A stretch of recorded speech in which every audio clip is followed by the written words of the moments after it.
Well, welcome to episode 52. How are you, folks? John, how you doing? I'm doing good, brother. How you doing today? Fabulous-tastic. No complaints, hanging in there. Had a big day, I guess we'll call it, a day outside, which was good. No complaints. Got to do it, man.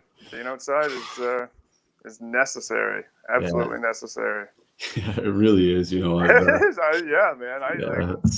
I'm outside every chance possible, and I always feel better. And I make my kids go outside. I give Ashley a hard time. I can't take you serious when you're sitting in front of that, talking about being outside all the time. I just can't do it. Man. Yeah, I know. I love it. This is my office. There's no way I'm not. It's the best. It's great. I love it. It's just so funny when you're like, you got to be outside. And from my end, you're just sitting outside. Right. It's hilarious. Yeah. But we got. Yes.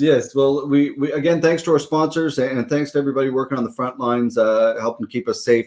Nova Scotia strong. But we have a fantastic episode tonight, John. Obviously, a friend near and dear to you, Patrick Bazinet, a brown belt in Brazilian Jiu-Jitsu, a psychologist, and an all-around fantastic person.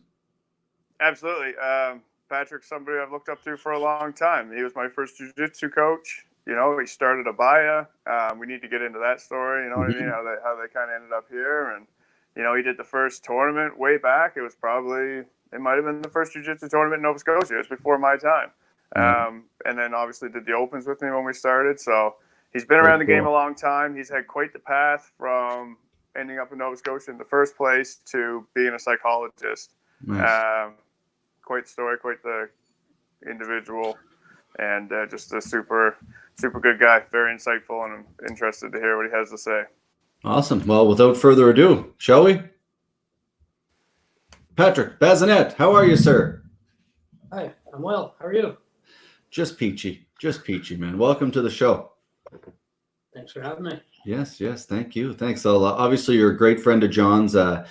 You have some jiu-jitsu experience, whether you like to admit it or not. You're a brown belt. You're one of the original guys in this scene. And John, how are you dealing with everything we're dealing with? It's not easy.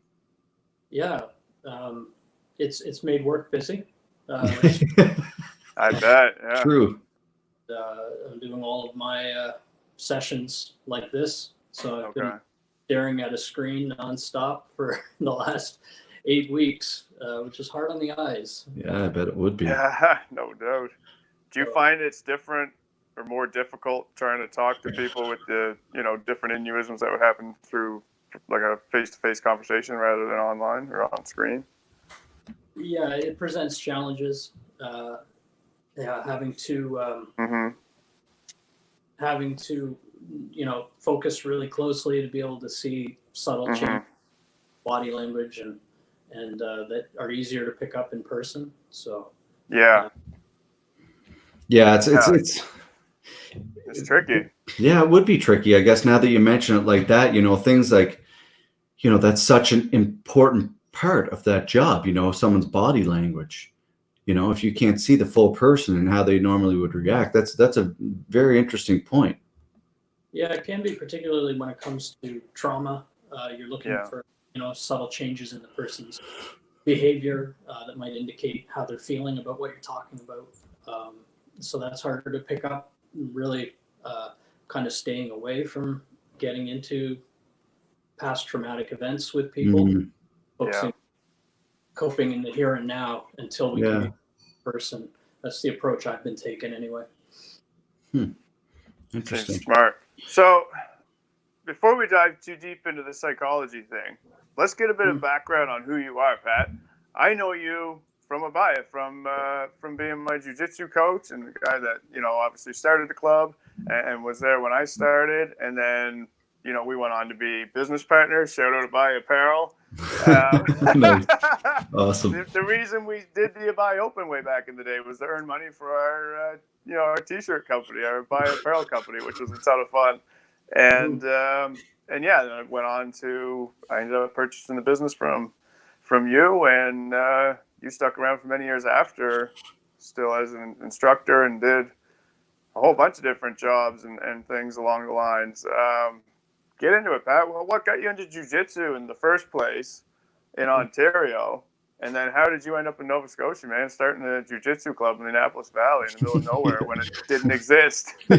Well, let me think about this. As a white belt, I'm pretty sure. You came down with Rowan, who was purple belt? Yeah, it's kind of embarrassing to think about it now, actually. We were talking about running clubs as blue belts last night on the show, man. I mean, it's a different time, right? Yeah. It's I guess it's weird to talk about martial arts now because it's been so long since I was actively doing anything. But I started doing karate in 1993. That was the first thing I did, and then we heard about UFC. That it was going to come out. There was an advertisement in Black Belt magazine.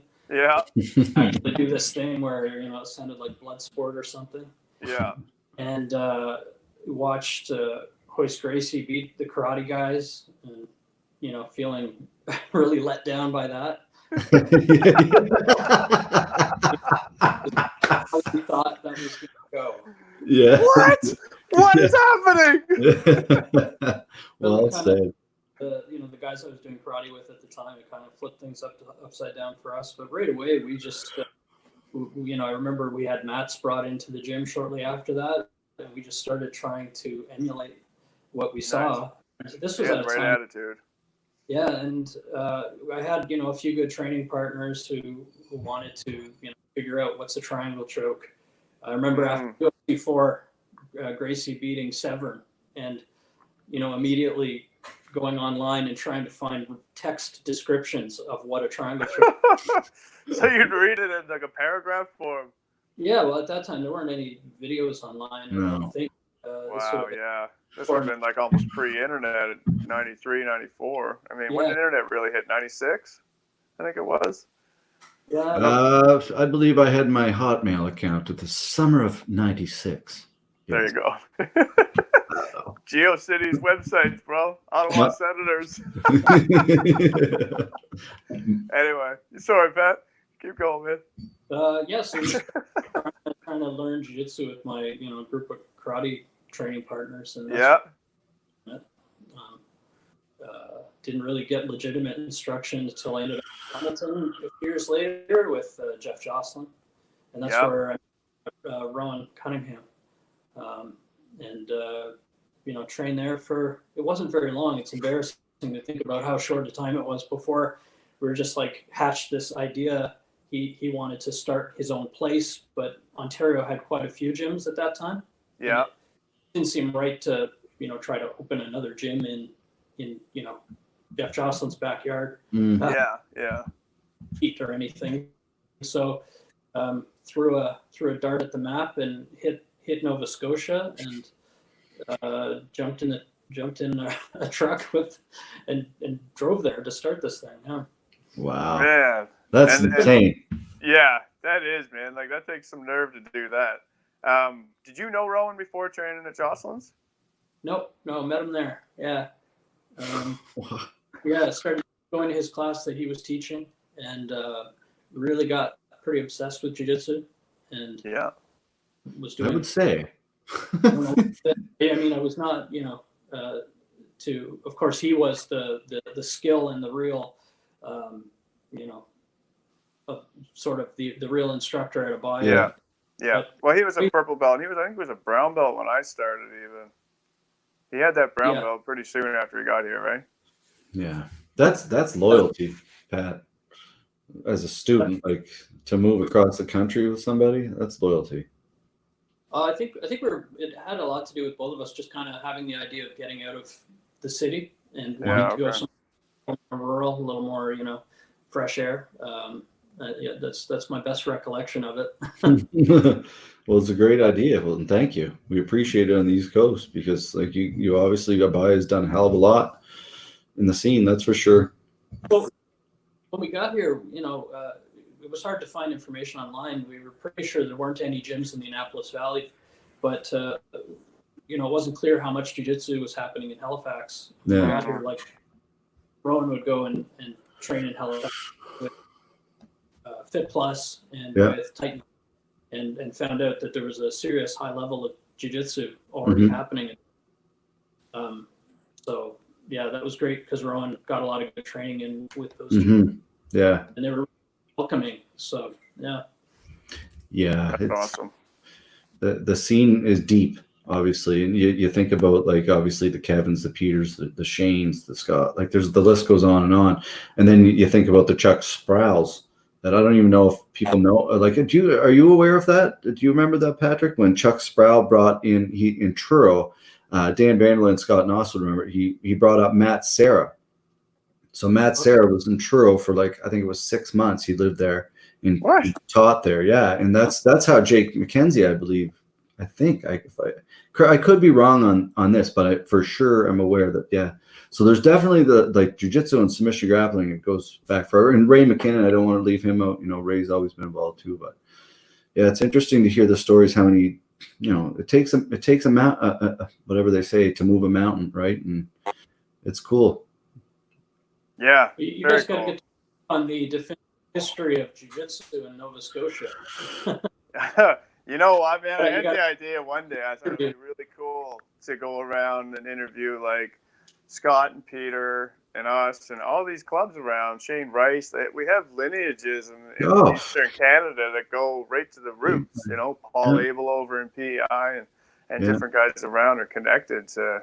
I'd love to get Shane. I really would love to pick his brain about, like, going out and living with the great, living with, like, he would never do it. Guaranteed he would never do it. Like, he's not that kind of person that would go on a podcast and talk about that, but he's the one bag dude for sure. Yeah, man. I mean, it doesn't get any more serious or legit than that. Traveling to California when I think he was a blue belt, but yeah. So Pat, I mean, you started Avaya. You guys obviously ran it for a while, a few years there. Rowan went back to Ontario. You ran it by yourself for a while, and then, you decided to teach and weren't really interested in the business side of it. So that's where I came in. And then you kind of, you did all kinds of stuff. Like, you were farming for a while, and I guess just kind of on a path of self-discovery, eh? Sorry, it just cut out there for a minute, so I didn't get. Yeah, I couldn't hear you for a little bit. Oh, sorry, man. Can you hear me okay now? Oh yeah, you're good now. Okay. Yeah, just cut out for. Sorry, it might be my internet up here. No, it's a lot of people online right now. It is what it is. We'll send the snail mail. We're in no rush. Yeah. Let me. I'll send you a message on a forum and you get back to me and then I'll read it. But no, what I was saying was, you came down here, you started Avaya. Rowan went back to Ontario. He went to London. You ran it for a while, and then I took over essentially because you were more interested in teaching than running the business side. From what I understood it, and you were around for a long time after that teaching. You're known as a guy that's very technical and very insightful and creative and has a very good knowledge of jiu-jitsu and whatever you do. It's no surprise you went back to school and killed it and got your degree in a much shorter amount of time and everything else. But you had this period where you were farming and you were doing all kinds of different things, and it was like you were kind of on like a path of self-discovery for quite a while that eventually led you to where you are now. Do you mind getting into that a little bit? Like, how did you go from running gyms to farming to psychology with an English degree? I don't know, man. That's ADHD happening right now. I hear you, brother. A lot of impulsive decision making. A lot of like, hey, I'll try that for a while. Yeah, I was interested in organic farming. I thought that would be interesting. A difficult way to make a living, hard on the body. And then my son was going to be born, and I thought, geez, I got to do something that could pay the bills a little better than this. And so I thought, well, I'll go to school for psychology and become a psychologist. What occurred to me, didn't realize how difficult that was going to be. Just picked her out of the hat, eh? Yeah. Yeah, I got that I got through that okay. And journey of recovery. Yeah, it was over several years and it was kind of all over the place. I mean, I don't mean it was all over the place, but there was a lot of very different occupations and interests going on there. You're a psychologist now. You're working with True North, still, I believe, right? Is there any research going on at all now? Because I mean, when I worked in research, we worked together for a while, and you're still with True North, from what I understand, working with Dr. Johnston. And is that happening? Is anything going on there? Or? Yeah, True North Clinical Research. They're very busy with Alzheimer's disease studies still. I don't have a lot of involvement with them, although recently I've kind of been pulled into a couple projects that I think you're going to find really interesting. That I don't know if I can even talk about it, but it involves a little bit, I guess I could. You can tell us. We're looking into no, let's watch. We're looking into researching effects of CBD on anxiety, levels of anxiety. Yeah. Wow. And so doing a clinical trial of that, starting with some pilot studies. So we're in stages of that. We've actually written a protocol for it, and we're gearing up. And just been talking to another group this week who wants some research done. And I guess I'll say it has to do with therapeutic benefits of psilocybin. Careful. Yeah. Well, we're looking at hallucinogenic. Yeah. I don't think it's any secret that those kind of tests are becoming more prevalent and not mainstream, but it seems like there's more and more of that stuff going on now. Because I remember when I was in research years ago, well, a few years ago now, 3 or 4 years ago since I got out, they were doing ketamine studies, and psilocybin was being talked about, and it's kind of progressed. It's nice to hear that. Yeah, and it's, I mean, as far as I know, it's throughout all of North America, they're starting to open up to these ideas, right? Yeah. Yeah, no, it's not something, I'm, against talking about. I'm just not sure how much I can say as far as particular. Of course, yeah. Looking at, psilocybin, and probably looking at first as its effects on anxiety, just generally speaking. Mm-hmm. Doing something with a more specific disorder later on. So those two things we have in the works, which is quite a departure, because True North Clinical Research has primarily been working on Alzheimer's disease treatments, but other mental health disorders as well. So this would be a pretty cool project to get going. Do you think it makes sense to use natural remedies like psilocybin or CBD rather than creating pharmaceuticals? Like if you can grow a plant that does the same thing as something created in a lab, wouldn't that be the more logical choice? Or what's the consensus on that in the office? Well, there's still chemicals, right? Even in plants. Yeah, of course. Yeah. Has, effects on neurotransmitters. It has effects on the body. So you're still dealing with chemicals. It really comes down to the specifics of the substance. But for example, psilocybin, really realistically, if it is a medication, if it does have benefits, then it would, it's probably going to take the form of a synthetic form of it, as opposed to. That was my next question. Would they just make a synthetic or use the real thing? Yeah. Why is that now? Must be for control, is it? I think it's just easier to control dosing. I think there's probably a lot of reasons. Oh. Uh-oh. Oh. No, okay. Must just lost you there. Sorry. Yeah, I'm already speaking outside of my current level of knowledge about it. This is a brand new project, so I really do some literature review before I could talk about that. Mm-hmm. Yeah, it's definitely interesting, though, for sure. Oh, it's very interesting, and it'll be interesting to see what the results are in a couple of years, right? I mean, this might be groundbreaking research you're getting into. And years is what we're talking. Yeah, of course. Yeah, it's a slow process to be able to do kind of gold standard clinical trial research, because there's phases to go through. Yeah. Phase 1, is it safe? What's the dose you should use? Phase 2, trialing it with a slightly larger group of people, and determining what the effect is, if it's beneficial. And then phase 3, really expanding it to a much larger sample. So it's a slow process, which is pretty frustrating, I think, probably to the general public waiting to have, something new available. Yeah. What phase are these in?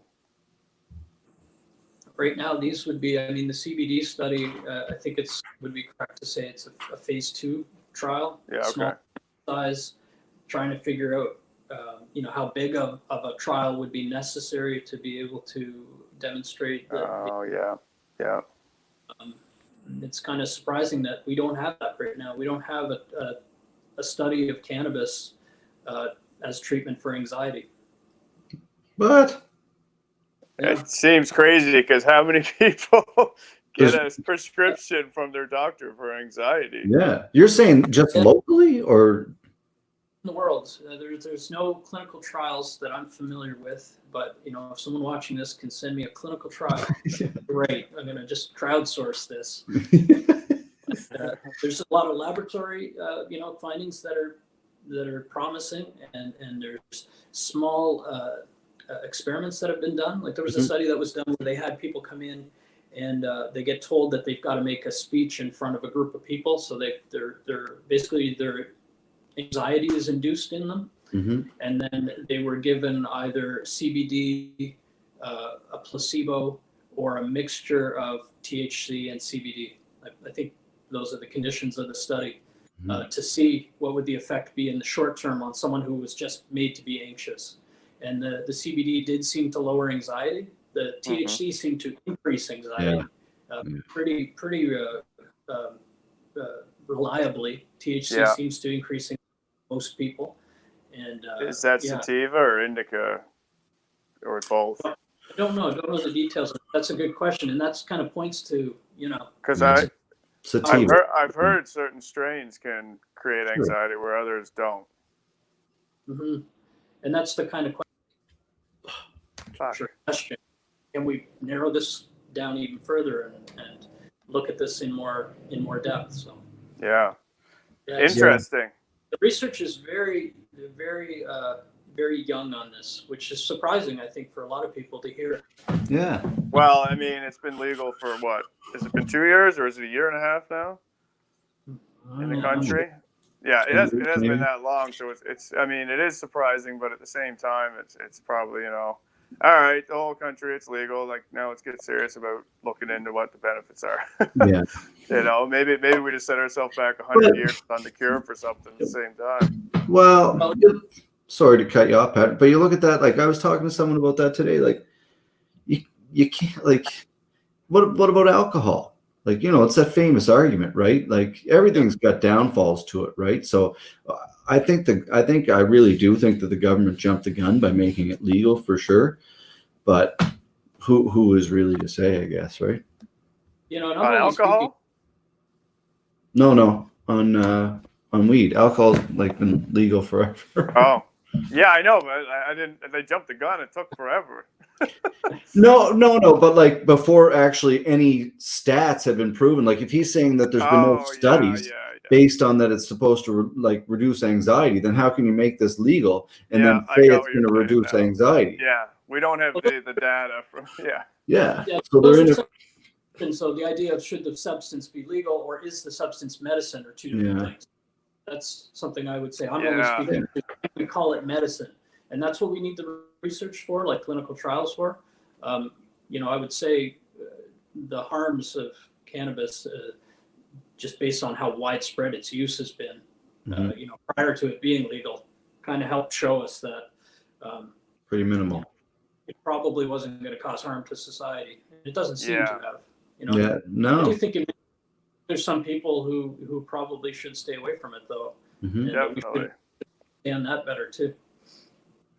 Yeah, no question there. I learned that I should stay away from sativa before an event in February. What's the story there? What's that? What's the story there? What happened? Well, just sativa, so sativa indica, like sativa is the part of the plant that obviously is, people use it for daytime use or energy or whatever, to creativity. But for me, it makes my mind's running always at the most of the time. And then sativa just takes it and amps it up to a different level altogether. So it's amazing because again, I was talking to someone about this today. Like you say, it's a medicine. And another thing, what I think the government dropped the ball in is there's no dose. Like you're your own kind of, you have to figure out the dose yourself. So, and the strain, every strain's different. Every dose is different. Like it's almost impossible to get that balance all the time. Right. So that's where you'd come into a synthetic pill that you say, take 20 milligrams. Yeah. It's exactly what you think it is. Yeah. Yeah. They're all questions that the research has to be done to figure out. Like you're saying, different strains, different dosages. How is it being delivered? What's the effect of smoking versus oil in a capsule? I mean, so many questions. Well, you just look at it like if you go into the liquor store to buy, I bet if 9 out of 10 people that went in to buy marijuana at the liquor store, all they care, maybe not 9 because people are educated, but maybe 7 to 8 people are like, I just want the highest THC. Oh, yeah. That's what they want. They don't care about anything else, that it's like when it's released, how it's been, like they just want cheapest, most THC. That's what it's, but that shows how uneducated we are about marijuana. Well, I went into the LC for weeks, like every week or so after it was legalized, to get CBD oil, and they were sold out for the first, I think it was the first 2 months. I couldn't purchase that there. So it was interesting that there seemed to be some demand for CBD, and I'm thinking, people were looking to. Well, it's definitely. It's become way more popular in professional sports and fighting and things like that. People are definitely seeing the benefits of CBD, seniors, but for recovery and probably for anxiety and relaxation and that, without maybe some of the negative side effects. But it's like Derek's saying, like most people are still just looking at marijuana as the way to like party or get messed up. It's a case of beer or it's a gram of weed, right? Or but then there's the other people that are, okay, what's this strain going to do, and how's this going to make me act, and how does this benefit me, and how do I feel here, and here, and if I mix this and this with some, so that's where we need to be going with it, and hearing that there's serious studies happening is awesome, because that kind of education that you guys are going to produce will hopefully lean us to more in the other direction, and maybe it's only 5 people out of 10 that are just looking to get ripped. yeah, it's true though. Get the project going, it'll be another drop in the bucket of our total knowledge we have, and then other researchers around the world, I think, are all starting to plan studies. So do you know where the studies are being done, like North America, worldwide, just Canada? I would say all over the world right now. Yeah. Can you say who the sponsor is? I can't. No. Okay. Fight League Atlantic. I can't. Fight League Atlantic. Is what? Sorry. Fight League Atlantic. Yeah. It's actually in my basement. Yeah. John, what do you mean this is all you have? Yeah. Everyone come down here and close the door. Old times. Oh man. Yeah. That's cool, man. That is really neat, and it's good to hear that you guys are working on some of these more open-minded studies that I think are really. I think we're going to see some change, over the next decade for sure. I mean, out of my own personal interest, I've been out of touch for a while. What's the progression been like in Alzheimer's and dementia? I know it was taken off kind of when I was there. We were seeing things that, hadn't happened for 80 years of progress or something. So with the global effort, there was some real progress. Is that still going, or is that plateaued? There was, again, I'm not heavily involved in the Alzheimer's research, but I know that one of the studies that I did work on a few years ago, they've got now promising results in showing that the product that was being trialed actually slowed the progression of the disease, which is, there's no other medications on the market right now that do that. So that would be the first demonstration. And they've gone to the FDA for approval as the first disease-altering medication.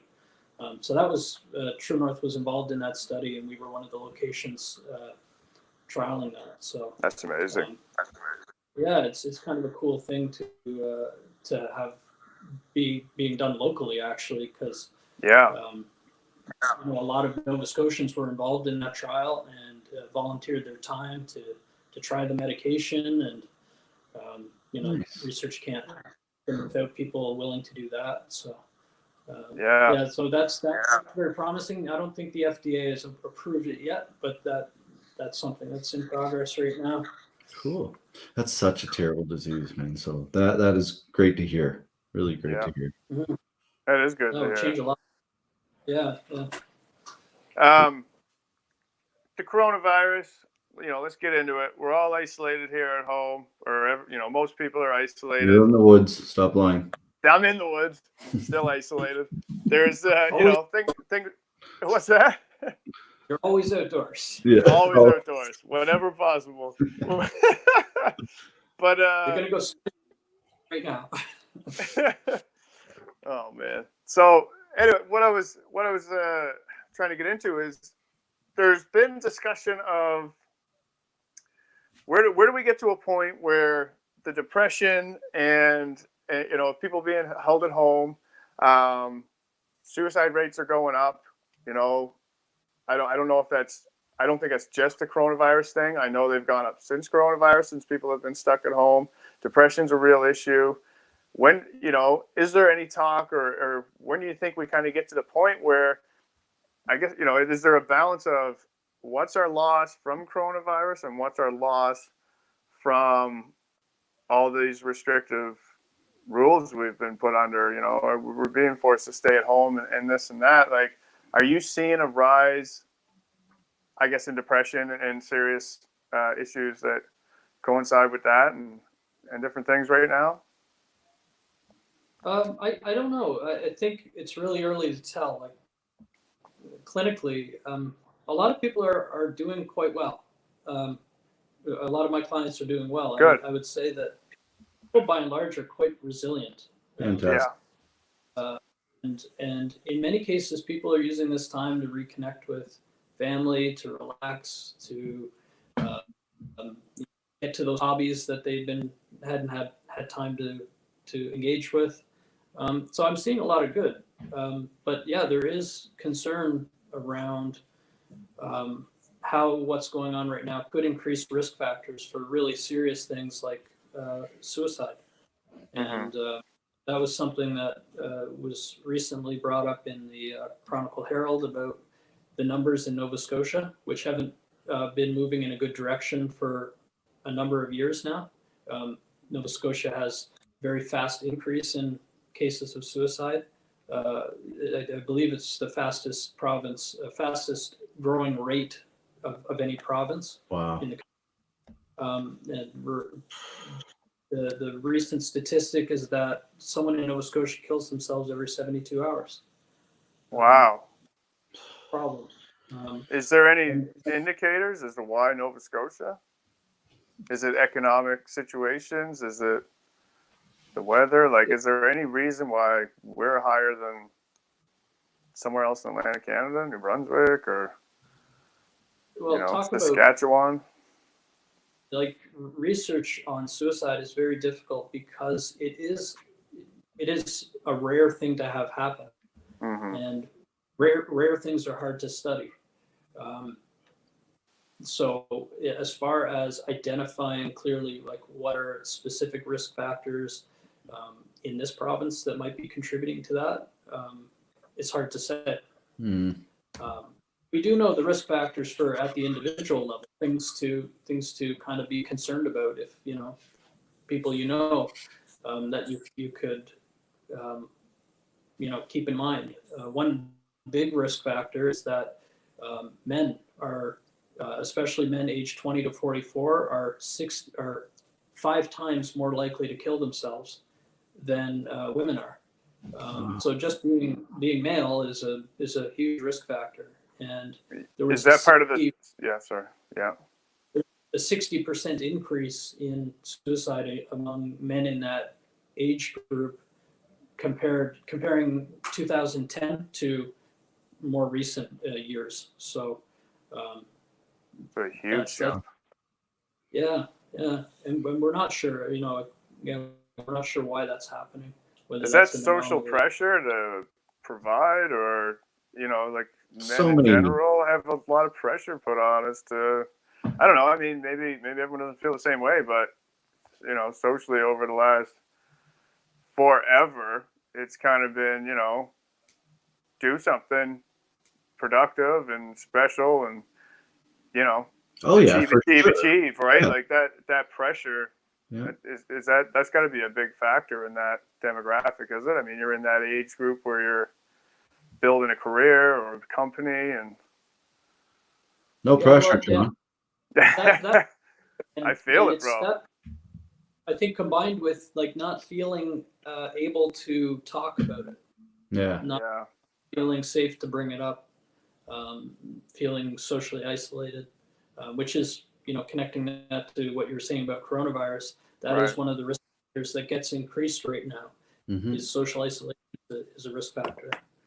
The other thing is with that pressure to provide and succeed, that I think when there's a big setback in achieving those goals, it can often be an event that happens shortly before people kill themselves. Men in particular who are around middle age, who have suddenly experience unemployment or divorce, loss of their family. That's a group of people who are really at risk of killing themselves. Because they feel like it's too late to start over, kind of thing. Is that the? I think that might be part of it. It's just feeling overwhelmed by a sense of failure and being unable then to formulate a new goal to continue working toward. There's a sense of purposelessness that if that happens to you at that phase in your life. So that's it's funny you said in the on the Facebook post, I saw this hilarious episode. you said this. Oh geez, I want to talk about suicide. No, but it's important, it's so important. Myself, I've dealt with this shit my whole life, I had a great conversation today with a guy about this. Like, it's so important to talk. Like, I've been struggling this whole time. This is where this podcast came from, because we found in ourselves, like, I lost my job. Now I've lost my business. I have no goals. I have no structure. I have nothing to look forward to. And with a guy with PTSD who struggles with sitting at home all day, you have to find something. You have to do something to push forward, man. And that's where this came from. So talking about it, having someone like you to even have the courage come on here, it's important. Like, there's people at home sitting right now, whether they're laughing or not, they can call us assholes, whatever they want to call us. But deep down in their heart, they know we all have those same feelings. Everybody does. Yeah, no, I think that's great. A great statement. And that's an example of the kind of talk I think that men need to be engaging in with their friends. Yeah. Yeah, it's very true. It's very true. I love you guys. So we could talk a bit about, if you guys are interested in some of the specific risk factors for definitely killing. I mean, how if you're that's definitely get into that. If you're approached by somebody, a friend of yours, hey man, I'm really fucking struggling here, but what do you say? Where do you go from there? Like, it's got to be, another thing. Like, it's going to be an uncomfortable situation. You obviously don't want anything to happen to your good friend. So I think most guys are probably going to go, come on, bro. Like, let's go get smashed or something. See, and that's the wrong answer. I don't know why majority of people. I bet you 90% of the people watching this would be like, if you're realistic about it, that's how you're going to react. Yeah. So, and that's you're right. That's the wrong response. Substance use is one of the risk factors for suicide. So getting smashed in the midst of a high level of distress could really go badly. And also kind of saying, oh man, let's not worry about it is kind of what it's invalidating what the person's going through. They might not feel like they were taken seriously. And something that's important to know if someone comes to you and they say, I'm feeling awful, I'm feeling really down, or I'm feeling like just overwhelmed with my emotions, is that it's safe to ask, are you thinking about hurting yourself? Are you feeling hopeless? And even say, are you thinking about killing yourself? That talking about these things doesn't put it into people's heads. Mm-hmm. We know that. And that the person is likely to feel relieved and supported that someone actually noticed and was willing to be kind of brave enough to ask that question. I'm kind of glad you said that, actually, because it's something I, speculate myself as well. If you're suggestive in that manner at all, is that something that they go, shit, is that what you think I should do right now? Because I lost this or whatever. Right. Man. Yeah, you're not going to put the idea in someone's head. These thoughts are actually fairly common. It's certainly no sign necessarily of mental disorder to have the thought of suicide at some point in your life, for lots of reasons. So it is a common thought. And so just talking about it isn't going to introduce some brand new idea that someone hasn't thought about. And then it's important to kind of, once that conversation gets opened up, listen really carefully. Because the other thing you had said about like the wrong thing to do is, kind of don't worry about it, or why don't we just do this? Yeah, just listen. Yeah, just listen. Yeah, and this is something I think guys are a bit guilty of, is problem solving. We're problem solvers. We kind of often, I'm speaking very generally, but I think there is a tendency that guys are interested in things and viewing things as problems to be solved, which is it's useful a lot of the time. But an emotion isn't a problem to solve, and it's not something to try to immediately talk someone out of. That just gives the message like, how I'm feeling is invalid because this person just rhymed off 10 reasons why I shouldn't feel this way. So it's your tendency to just dismiss it. That's the quickest solution. You're talking about it. Now you're not talking about it. You know what I mean? But I think that's what it is. It's like you said, it's a male tendency to dismiss issues or solve problems. Yeah, and sometimes generally it's really well-meaning, right? Of course. With tons of stuff, right? You problem, you logically work it out. You come up with an argument. You make a plan. That works a lot of the time, but not with this. With this, the person's obviously feeling something really intense. They're really stressed, and the thing to do is to sit back and listen, and find a private place to do that where they're going to feel safe to keep talking, and continually kind of hold back that urge to start solving their problems, because they're probably not going to be in a state to listen to that. This is really great knowledge, and it's so true. Like all of this, John, it's I've been through this a lot, and it's with friends or myself, it's crazy to and I'm guilty of it myself. Like, just shut up and listen. It's so, and that's where I think it's so impressive. Like, when people that can do that as a skill and then figure it out and help you and guide you through to a better place. It's an acquired skill, and it's very important in our society. What would you do though? Like, listening, obviously, but then is there a doctor you should speak with, or should you contact their family, or is there a course of action other than listening? Is it like, we're going to spend a bunch more time together? Is it, what can you do there? Because I don't think anybody wants to walk away from that kind of situation feeling like, fuck, could I have done more, right? Yeah, true. That's simple. Yeah, and that's such a good question. Great question. In the short term, you want to again ask that difficult question about what's on their mind, and if they say, "Yeah, I'm thinking about ending my life. I'm thinking about killing myself," you can say, "Well, do you have a plan? Do you have an idea about how you do that?" Oh wow! And they do have a plan, and that's very clearly formulated, then that's quite a serious situation, and you have to treat that seriously. In that case, staying with the person would be really important.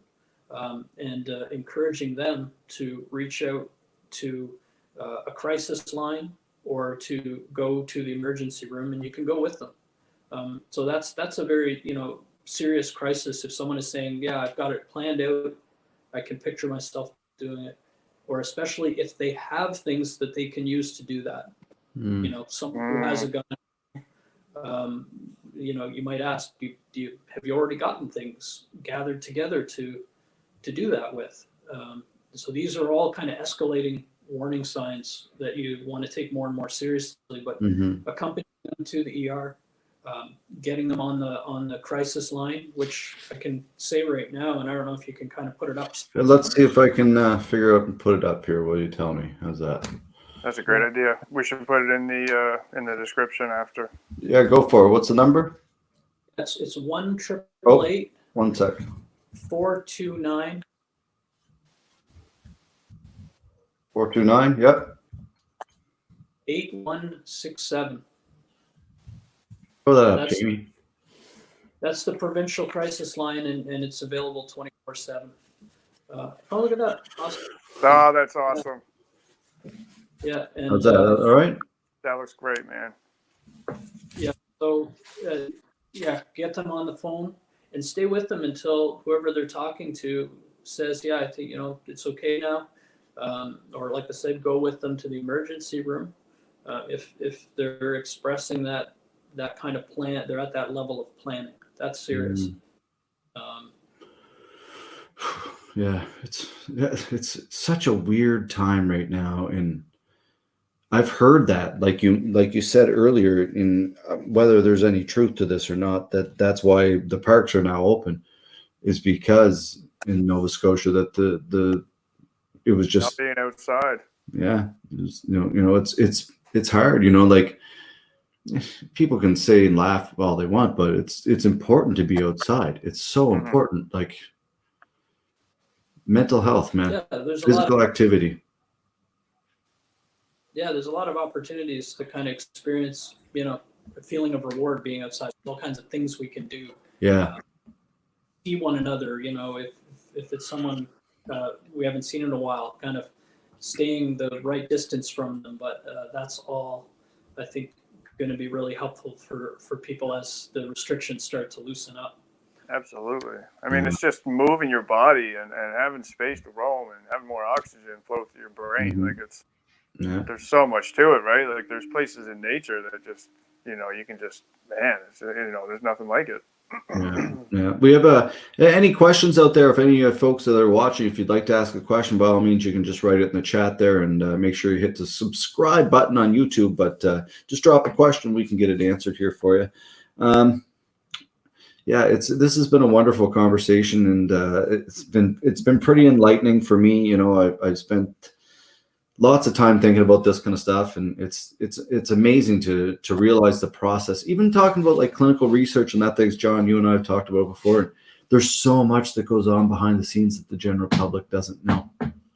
Oh man, yeah. I mean, how could you know about everything going on? But why? Yeah. No, but even things like, why does it take this long to get a drug tested?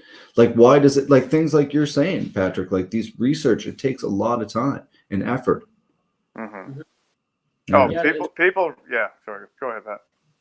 Yeah, there's this pressure from one side saying, "Can we get the patients to public faster? Why does it got to go through so much red tape?" And then on the other side, you'll hear criticism of companies developing medications saying, "Oh, you rushed this to market, and it's hurting people, causing side effects, and this kind of thing." And we're continually trying to balance. People say big pharma is just pushing for money all the time, and I mean they are. That's definitely their ultimate goal. It's called business. But they don't want to spend $1 million a day on a study that they have to do to prove safety and efficacy. If they could fast forward all that, it would happen. Yeah. That's why we have the FDA and Health Canada and those places to keep everyone in line, right? Yeah. Take this pill.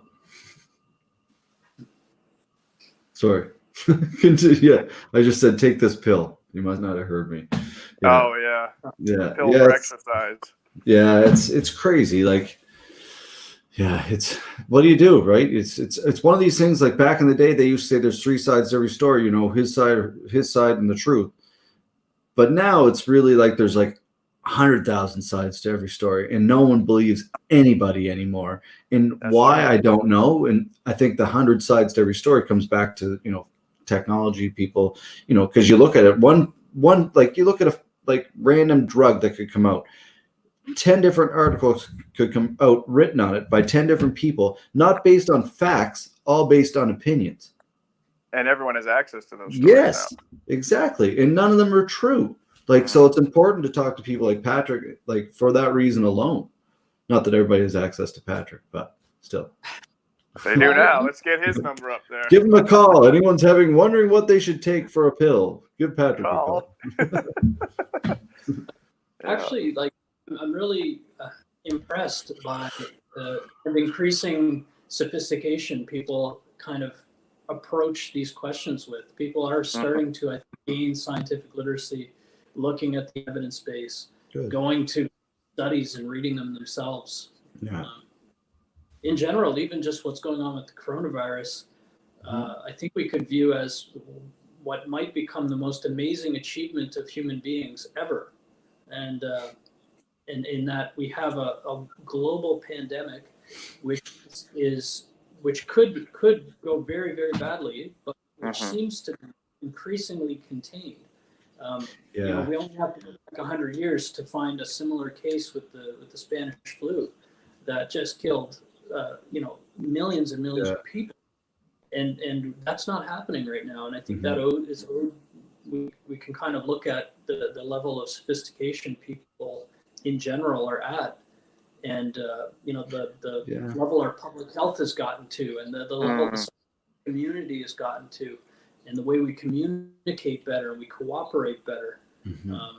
This is something I've been talking to my clients about a lot, is that this feeling when we look at the news with all the tragedy going on lately, that the world is becoming a worse place and a more dangerous place.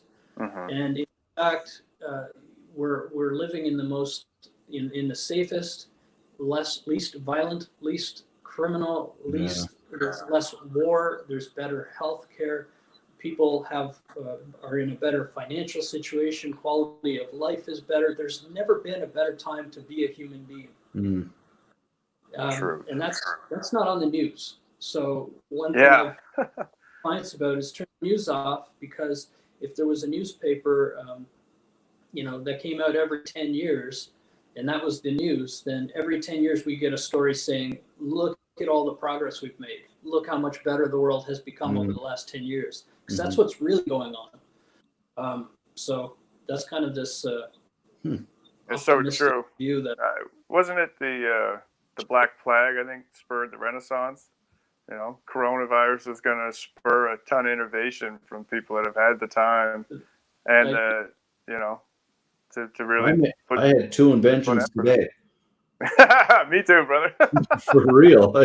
Like, it's very true, like you said, Patrick. And it's, and I find myself just this or whatever, but we've got it pretty good. If you look at the bright side of things, it's not always that easy for some, because everything's pushed to you doom and gloom a lot, in media. But if you can stay away from it and talk to people like yourself who are positive and surround yourself with positive people, that's the key. Sorry for there. Well, it didn't matter. It was probably bullshit anyway. But I think I was just saying, like, having people around you in times of any time, but just more importantly now, to someone who can keep shed a positive light on this. And, like just the way you said it, it's so important. It's so important.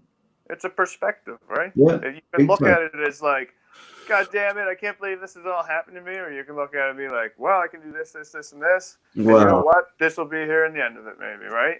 Like, you've got to, man. It's glass half full, glass half empty. Sure. Like, I can sit around all day and be miserable, or I can be productive and still. I'm kind of both, though. I'm miserable while I'm productive.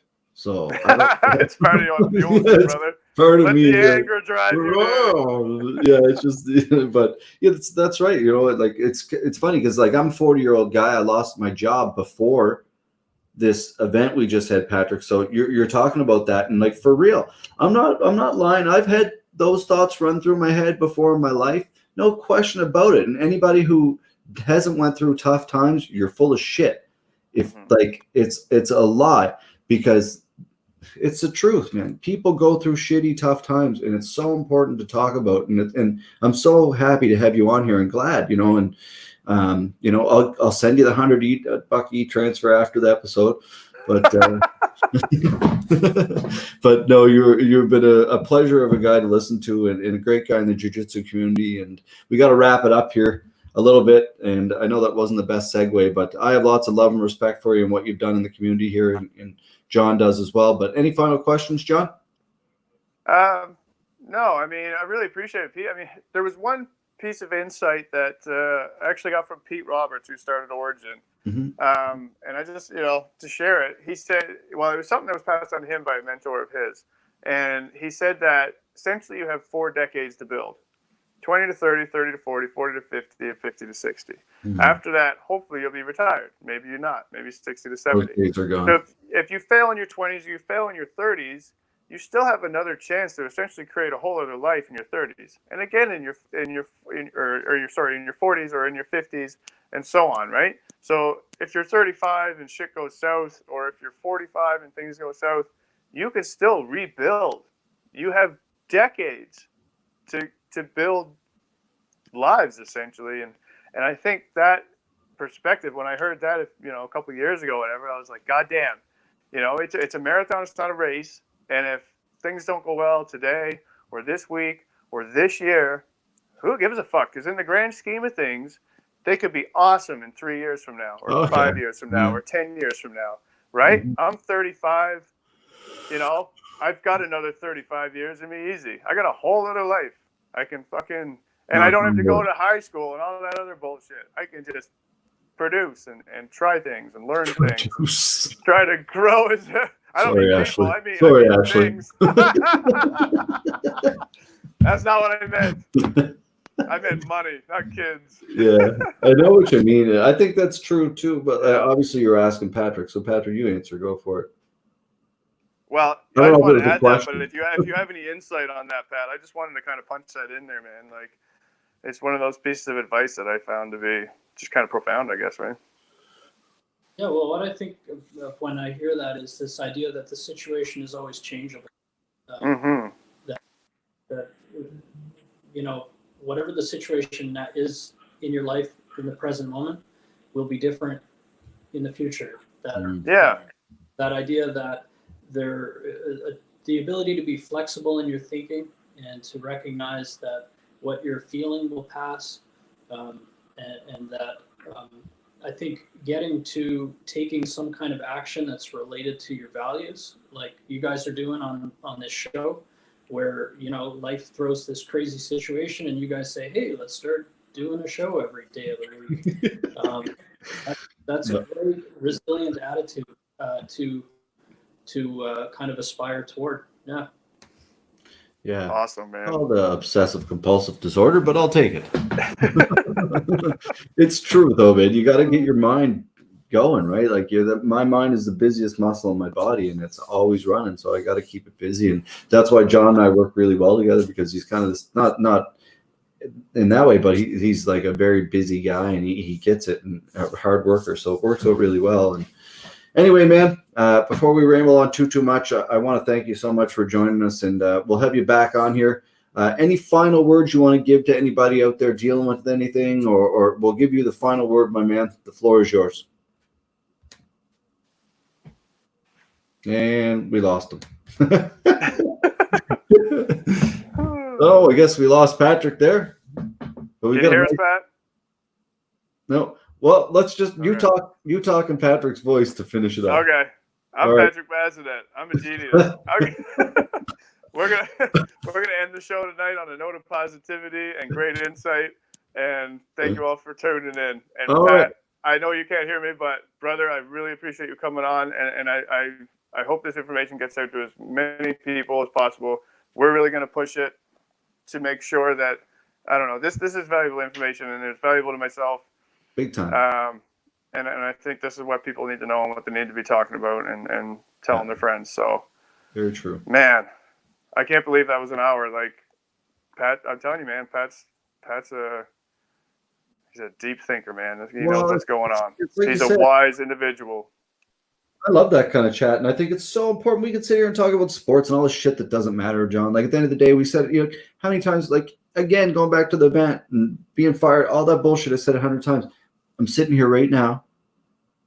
Nothing has changed other than I've lost years off my life from stressing on it a little bit, right? But nothing's changed. Like you still have food. Like, so at the end of the day, man. And like, if you come home at the end of the day and you go into a warm place and it's winter outside, doing you've good. got food in your fridge and you can sit down and watch TV or dick around and do something. You're doing real good. Yeah, man. If you're not getting up every day because you have to survive, you're doing just fine. Yeah, it's very true. Very true. And couldn't have had wiser words and a fantastic guest. So anyone out there struggling, folks, by all means, shoot myself or John a message. We're here to talk, here to listen. And I've been through this. I had PTSD. I always say I got PTSD, OCD, ADHD.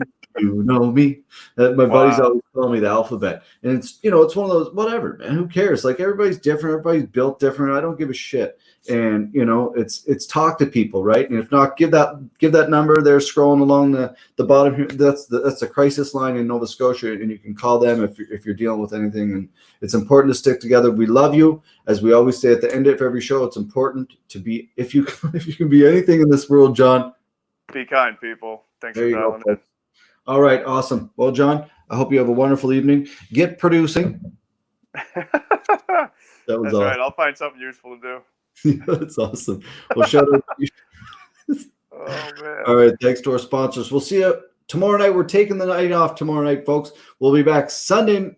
Today's Thursday. We'll be back Saturday night with, I don't know who's on the show, but yeah, it's a great episode. Tune in Saturday night. We got some big, heavy hitters. Enjoy your day tomorrow. Lots of love, folks. See you tomorrow. See ya.